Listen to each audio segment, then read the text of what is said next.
आपको याद दिलाऊंगा कि एक बुनियादी हकीकत आपको कभी नहीं भूलनी चाहिए।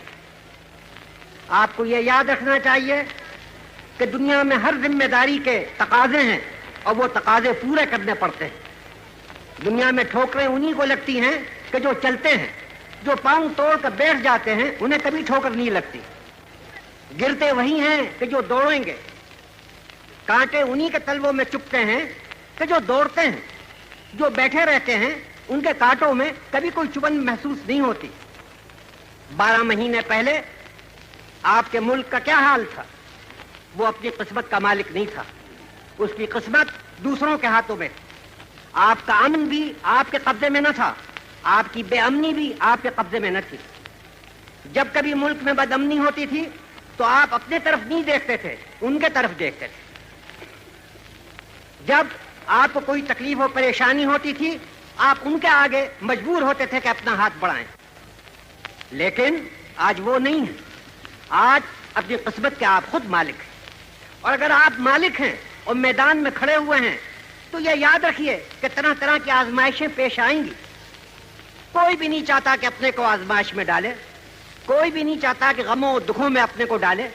लेकिन अगर हमने जिम्मेदारी का बोझ उठाया है तो तरह तरह की परेशानियां हमें पेश आएंगी। अगर हम मैदान में दौड़ रहे हैं तो कदम कदम पर हमको ठोकरों से दो चार होना पड़ेगा। उससे हमें घबराना नहीं चाहिए, उससे हमें उकताना नहीं चाहिए।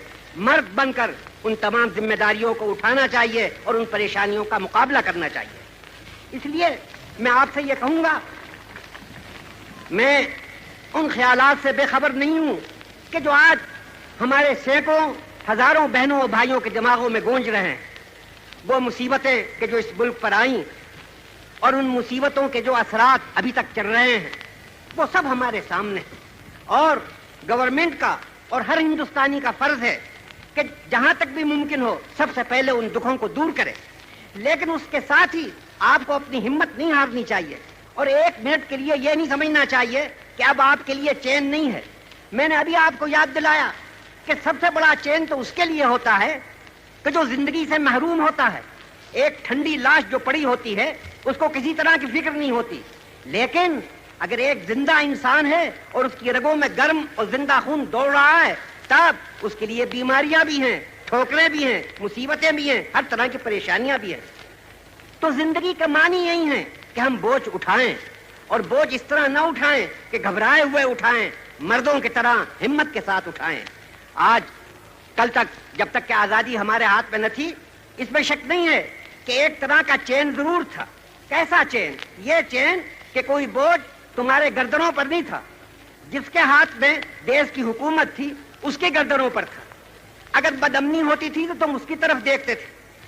अगर अमन कायम होता था तो कुदरती तौर पर तुम्हारी आंखें उसी की तरफ उड़ जाती थी। ये एक तरह का चैन तो था, मगर मेरे बहनों और भाइयों ये एक मनहूस चैन था। खुदा न करे कि वो चैन फिर हिंदुस्तान के आसमान के नीचे वापस आए। ये चैन कि जो गुलामी का चैन होता है ये हकीकतन कोई चैन और राहत नहीं है। लेकिन अगर एक कौम आजाद है, एक मुल्क आजाद है तो उसको बोझ उठाने पड़ेंगे, आजमाइशों में कूदना पड़ेगा, फूलों की सेज पर से नहीं गुजरना पड़ेगा, कांटों पर दौड़ना पड़ेगा। अगर हम चाहते हैं कि जो जगह आज हमने दुनिया के नक्शे में हासिल की है उसको कामयाबी के साथ कायम रखें और कामयाबी के साथ आगे कदम उठाएं तो हमें चाहिए कि मर्दानावार उन आजमाइशों का मुकाबला करें। और आज हम मुल्क की जिस आजादी की यादगार मना रहे हैं उसको हंसते हुए चेहरों से मनाएं, अगरचे हमारे दिलों में पिछले गमों के कितने ही असरात बाकी हैं।